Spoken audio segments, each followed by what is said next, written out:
saying, yes, Pat and I are gonna do a workshop on formal introduction and personal introduction for our training topic today.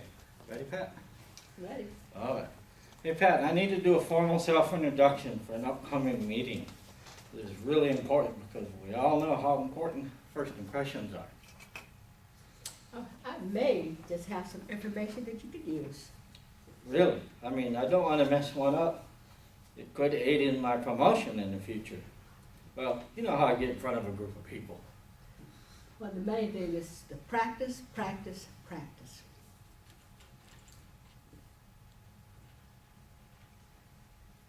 But don't panic.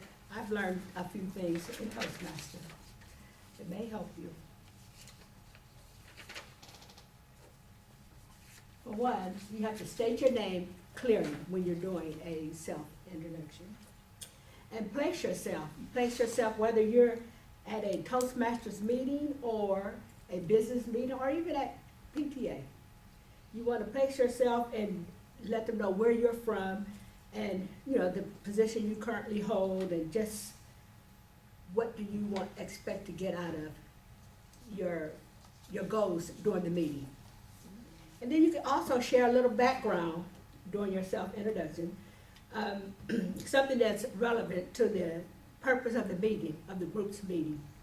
You can also share your personal goals that you want to achieve during the self-introduction and what is related again to the core of the group's meeting. And you can also share your interests, your what passion, goals, what drives you, or to share your hobbies, your pet peeves. But you know, nowadays you got to be a little careful of how you share your pet peeves. And then unity. What do you share in common with someone else in the group can also be established during your self-introduction. You make it sound so simple, Pat. If I follow these 6 steps you just gave me, maybe I can do this? Of course, just follow the steps. It'll go a long way with you. Thanks, Pat. Here's more information on self-introduction since we're on that subject. Self-preservation, that goes into individual presentation. Your very first time, most of us are experienced, but your first time you get the old, so that's what we're going to go over. Self-preservation is just that, maintaining your self-preservation and presence of mind. And putting together a self-introduction speech. If it's sprung out at the last minute, use these few minutes while the other people are doing their self-introduction to organize your thoughts. Ignore everyone else. I know that sounds mean, but it's self-preservation and making sure you do the best you can for you when it's your turn. If you're inclined to be tongue-tied or awkward, just remember it's not being rude, it's you, like I just said. Make some notes while the other people are doing their introduction. Don't be shy. Make some notes for yourself and jot them down. It helps you produce a better self-introduction.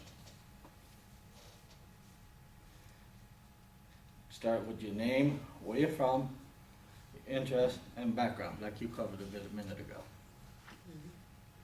Well, that's certainly some useful information if you're ever put on the spot to do an unexpected self-introduction. So if we just follow those simple steps that we just went over, well, it certainly will help us from being too nervous like we did prior. We was nervous when we were introducing ourselves. At least some of us won't get nervous. My first one. Well, now, Scott, not to put you on the spot, could you give us a presentation of a self-introduction? Certainly, Pat, I'd love to do that. So a sample self-introduction will be, hi, my name is Scott Smith. I grew up in Minnesota, far, far away place. I graduated out there, joined the United States Air Force, served 10 years as a law enforcement specialist. Then I ended up, after I separated from the military here in California, ordered some higher headquarters, the boss. I'm here, I did several jobs after I got out of the Air Force, and Primarily, I separated because I wanted to get into computers and IT.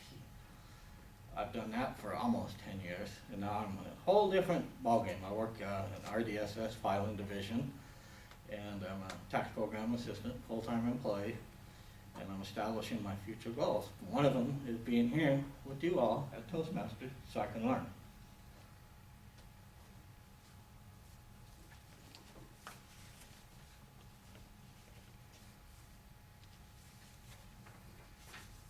Wow, that was easy.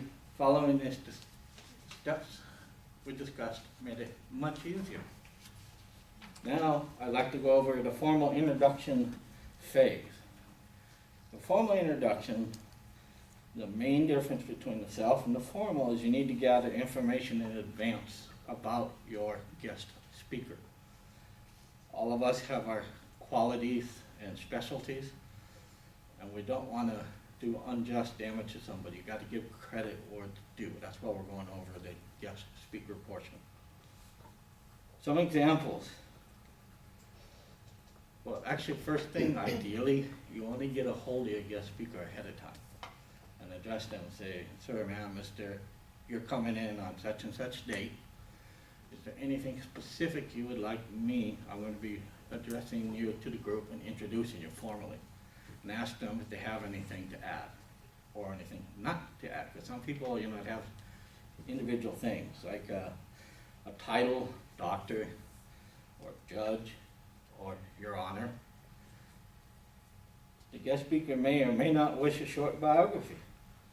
And what the context should be in the short biography, by contacting ahead of time, you'll know what to use for your formal introduction. It is also suggested to add a surprise to get your audience attention, such as something revealing. But you have to be careful with that. Something personal, or something that reflects the humanity side or the human side of your guest speaker that you're going to introduce. Summarize it, sign of self-respect, the person you're about to introduce. Gather your intel in advance, give them a full, proper, respectful introduction. This prepares you mentally, and the key also is get your audience to accept and prepare in their mind for your guest speaker that just came in. And then they'll listen and be able to listen to the full message of the guest speaker. Does anybody have any questions, anything that we've discussed so far? We kind of threw it at you quickly. Anything you want to add? Or? I do have some handouts, Pat and I do. So at the end of the meeting, what I'll do is I'll pass it around at the other meeting. So yeah, but it's a lot more detailed. Because question I was thinking of is generally because when you watch TED's talks, you generally see a quick introduction of the speaker, then the speaker would come up. So I'm thinking, when you introduce a speaker, would you want to do a general introduction of the context of the speech that the guest speaker is about to speak on, a general introduction of the speech itself or the subject, just Yes. to talk about so-and-so subject, we have that, this expert, name the person, and then come up, decide the person come up and deliver the speech. So this way, the people are tuned, we got this person that really knows what you're talking about. Very good. Yeah, definitely. It's part of your intel gathering. I'm introducing Dr. Smith. He's here to speak about.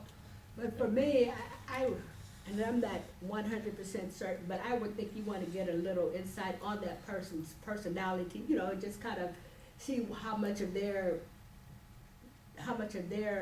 past or their history that they would like for you to share with them, as well as introducing what speaker, their speech title and, where they're at, whether we're like in a Toastmasters meeting. Because like I said, we could be in a different type of a setting. If we're in Toastmasters, mainly what we do is introduce our speaker, their speech title, and, in their objectives and things like that. But you could be somewhere in a different type of environment. It would call for us to introduce their speech title and, where they're at, and just present them as a speaker. Yes. It worries me a little bit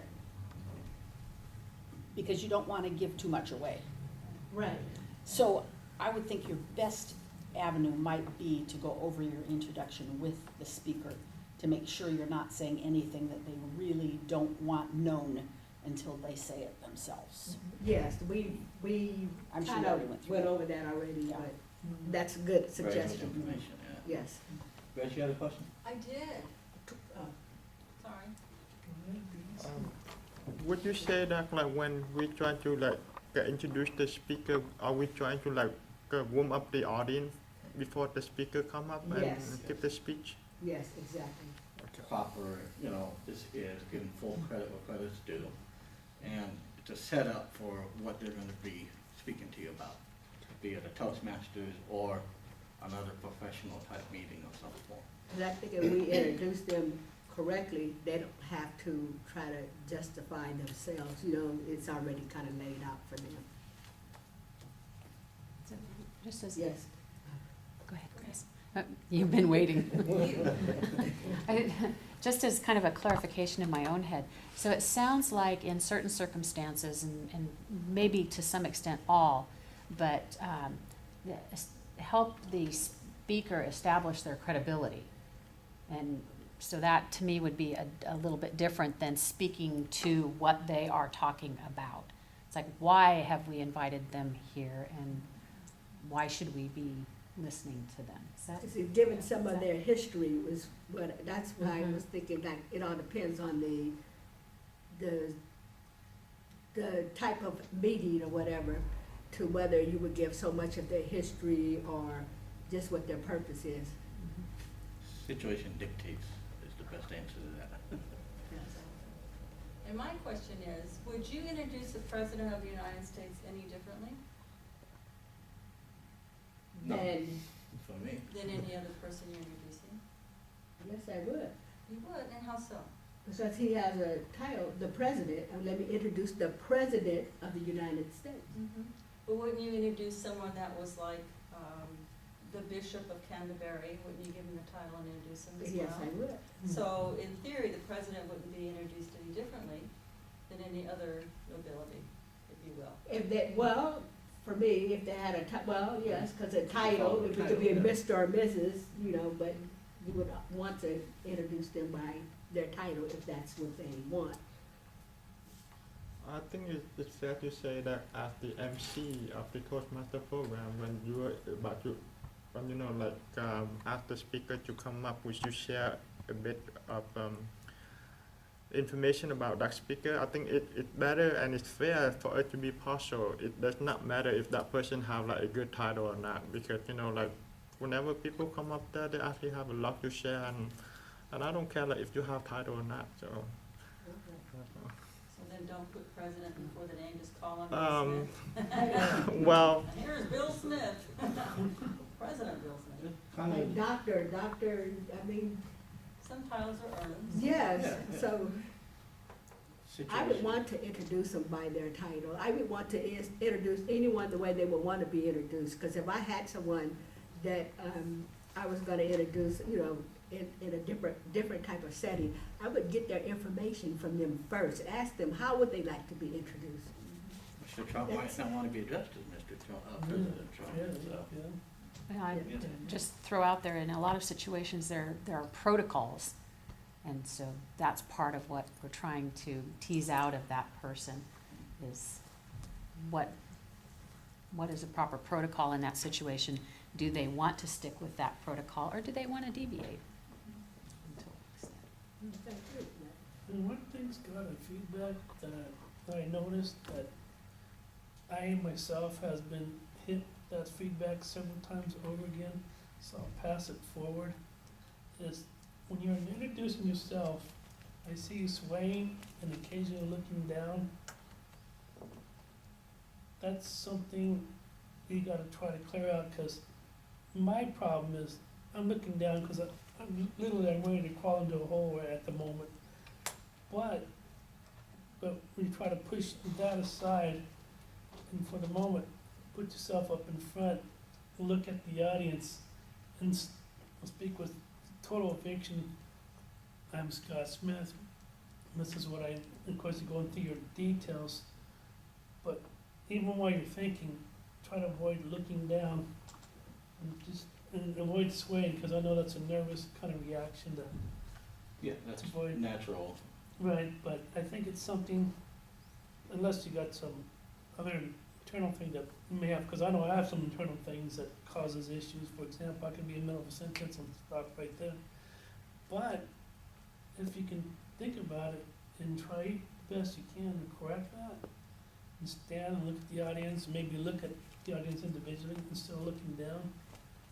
It's something to practice to break away from. It's not easy, trust me, I'm still working on it. Definitely. And But- remember, some cultures, they are, by nature, they have a tendency to look down. But that's in certain cultures when you feel inferior to the person you're speaking to. But in general, in most cultures I'm familiar with, you're looking down because you feel there's people better than you. And I have that problem even to this moment. That's why I don't call myself a true love. That's another story for another day. But especially when you're being introduced to somebody with probably, popular businessman or something like that, and I'm just a lowly state worker because of my environment that I have lived with, my family, dealing with some highly successful people. I always had a tendency to look down because I envisioned them being better than me.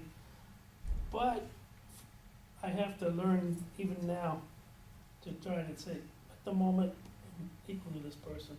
And I've been even told while I'm being raised, they're not really much better. They may have more money or more success, whatever, but I have to still fight that to this day. And my result is I look down and when I see other people doing it, they got the same problem I do. So, And we as people should understand that and take that in, hey, everybody's a little different, have our ways. So, yeah, and don't hold it against them. right, exactly, and so, but people feel more relaxed as you look at them, they tend to bind with you faster when you look at them, sit down. And it does seem to help, but it's just something that I gotta remember even. And I noticed you that's something to put into your thinking process as you're introducing yourself. Okay, so at this point, like I said, I'm gonna go ahead and close the formal part of the presentation. At the end of the meeting, when it calms down, I will pass out the handouts. And Pat, how about you demonstrate a formal introduction for us and the group? And to Yes, introduce our Toastmaster for the day. Good. I can do that. Thank you. We have a dignitary amongst us that will be our Toastmaster for the day. She has been with Toastmasters over 8 years. She has worked her way through all of the manuals, has been a club coach, area director, chief judge, and in her second term as a Division G director. She is the VP of Education currently after having the offices as President, VP of Membership, Sergeant at Arms, and Public Relations. She has mentored many members and still gets excited when a member finishes their competent communicator. She's a baker, a poet, an artist, and a friend of mine. Well, will you please join me in welcoming our Toastmaster, Grace Frechette.